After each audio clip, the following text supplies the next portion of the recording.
How to find typing indicator settings on Truecaller. Hello guys, in today's video I'm gonna show you how to find it easy and quick. First open Truecaller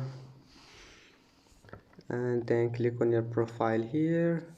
After that click settings. Now scroll all the way down until you find messaging.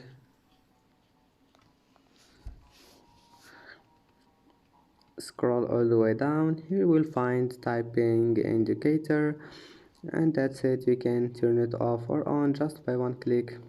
I hope that can help you. And that's it for today's video. If you like this video, please don't forget to like and don't forget to subscribe, and thank you for watching this video until the end, and see you in the next video.